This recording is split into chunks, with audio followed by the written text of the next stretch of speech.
इस लड़के को उसकी माँ ने कुचलने वाली मशीन की कन्वेयर बेल्ट पर रख दिया, लेकिन माँ ने ऐसा उसे नुकसान पहुंचाने के लिए नहीं किया, बल्कि वो चाहती थी कि लड़का जल्दी से खड़ा हो जाए, क्योंकि लड़का जन्म से ही दिमागी बीमारी से पीड़ित था और अभी तक चल भी नहीं पाता था। चलो तुम चलो, मेरे लिए चलकर दिखाओ, ठीक है? जैसे जैसे लड़का मशीन के और करीब आता गया, माँ ने आखिरी पल में जल्दी से मशीन को रोक दिया। फिर वो कन्वेयर बेल्ट पर झुककर जोर जोर से रोने लगी। हाँ, उसके बेटे का दिमाग स्थायी रूप से क्षतिग्रस्त था। वो कैसे खड़ा हो सकता था? लेकिन तभी जब दुखी माँ ने सिर उठाकर देखा तो उसने एक चमत्कार देखा। जिस बेटे ने कभी खड़े होकर नहीं देखा था, वो अचानक रेलिंग पकड़कर खुद खड़ा हो गया। उस समय माँ के चेहरे पर आखिरकार सुकून भरी मुस्कान आ गई और उसी पल उसने तय किया कि वो अपने बेटे को एक असाधारण इंसान बनाएगी। ये लड़का था पुरुष 100 मीटर और 200 मीटर विकलांग दौड़ का विश्व रिकॉर्ड धारक सू हुआवे। अपने बेटे को स्वस्थ बनाने के लिए माँ हर दिन अवेई को चलने का अभ्यास कराती थी। उसने उसे विकलांग एथलेटिक्स टीम में भी दाखिल करवाया, क्योंकि एक दिन माँ ने देखा कि अवेई भले ही धीरे चलता था, लेकिन दौड़ते समय बहुत तेज होता था। उसे लगा कि ये भगवान ने उसके लिए खोली हुई एक दूसरी खिड़की है। दुर्भाग्य से आखिर में अवेई को उम्र कम होने की वजह से मना कर दिया गया। जब दोनों निराश होकर वापस जाने वाले थे, तभी उन्होंने एथलेटिक्स टीम का ट्रेनिंग दृश्य देखा। ये देखकर अवेई खुद को रोक नहीं पाया और रॉकेट की तरह दौड़कर ट्रैक पर पहुंच गया। आखिर में उसने आगे दौड़ रहे खिलाड़ियों को पीछे छोड़ दिया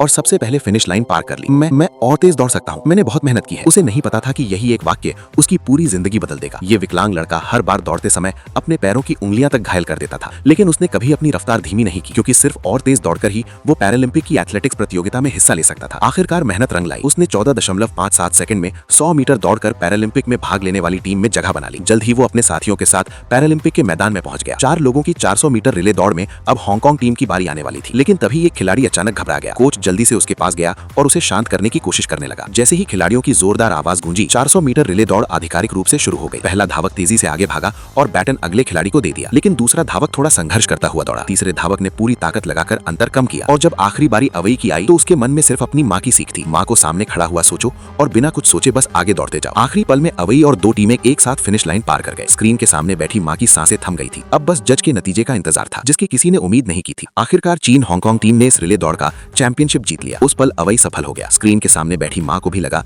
कि उसकी सारी मेहनत सफल हो गई। मुकाबला खत्म होने के बाद माँ सज धज कर अपने बेटे के सम्मान के साथ लौटने का इंतजार करने लगी, लेकिन जब पत्रकार अवेई की माँ का इंटरव्यू ले रहे थे, तब माँ ने संबंधित विभाग से विकलांग खिलाड़ियों को समान वेतन देने का सुझाव रखा। और यही एक बात सभी विकलांग खिलाड़ियों के दिल की आवाज बन गई, क्योंकि उस समय हांगकांग में एक चैंपियन बनने के बाद भी अवेई को मिलने वाली इनाम की राशि बहुत कम थी।